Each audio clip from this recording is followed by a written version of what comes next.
Hi there. So today we're going to talk about how you can deepen your relationship in a long distance relationship.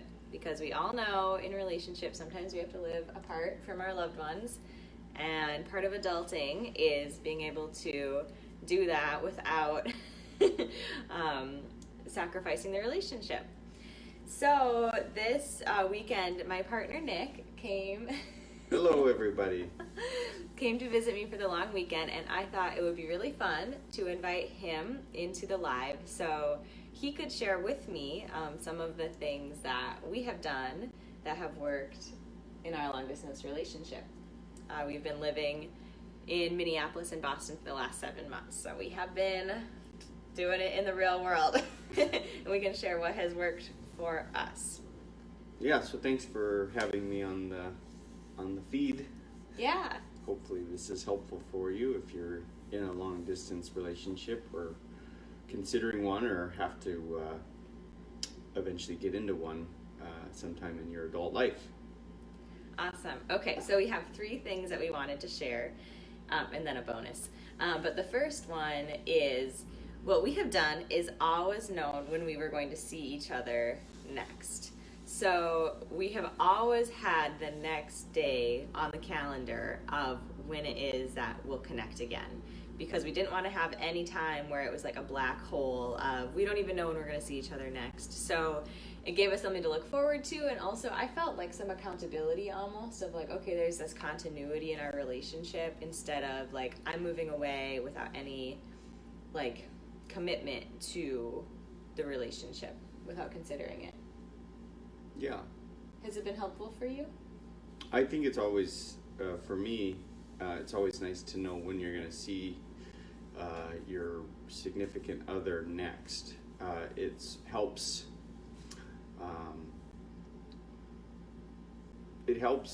and build anticipation, and it also helps that there is at least a temporary end in sight of the distance, so that helps, I don't know, ease anxiety, or it just doesn't leave a lot of unknowns still kind of drifting around in the ethos.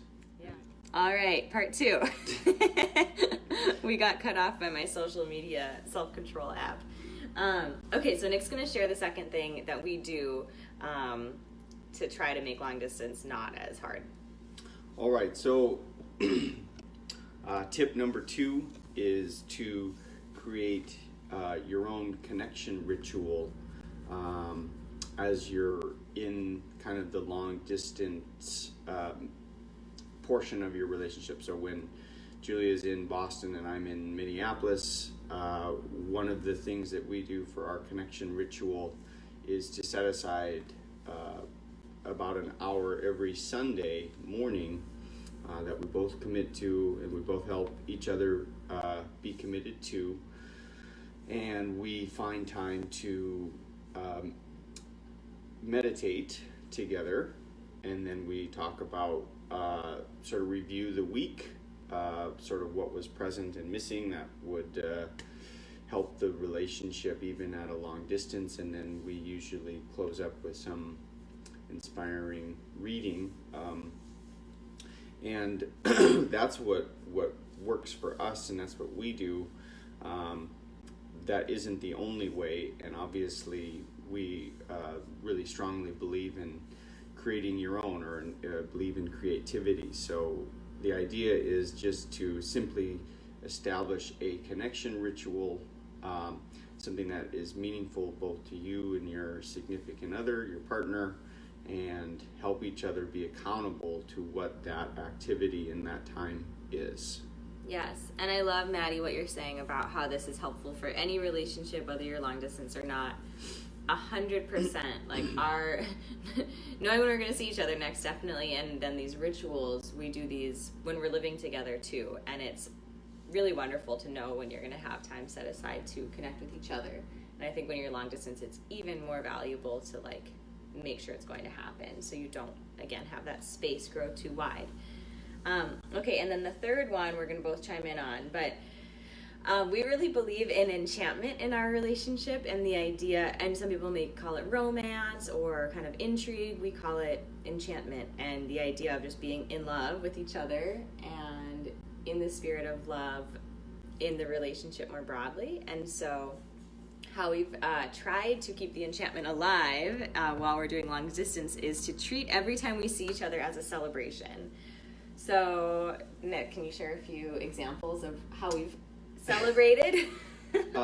Yeah, so one really great example is my first time coming out to visit Julia in Boston. We decided to go spend a night in a hotel and then also treat ourselves to a really amazing top of the line sushi dinner, and that was like our very first time seeing each other in about a month and a half. So we took that opportunity to create a unique experience. I think just something that was really outside of the norm for even our own relationship. Mm-hmm. That was really helpful. Another time when Julia came to visit me back in Minneapolis, I went cross-country skiing for the first time. Which was like a big deal. I spent more time on the ground than on the skis, but it was also another opportunity to create an experience and create a memory that wouldn't normally coincide with sort of when we're just kind of together on a normal, regular basis.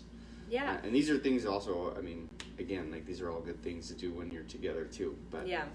And some of the other things, like, even this weekend we decided to go to a different part of Boston. I live in Cambridge, so we got a hotel room in like Seaport, Boston, if you know Boston, just to like change the environment so it feels really special.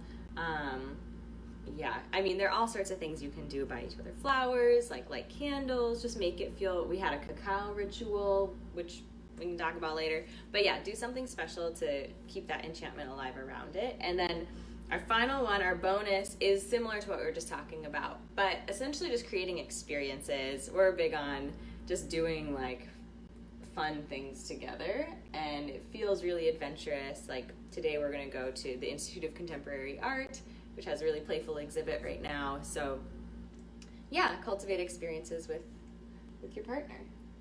Exactly. So I hope those were helpful if you are doing a long distance relationship, if you're not.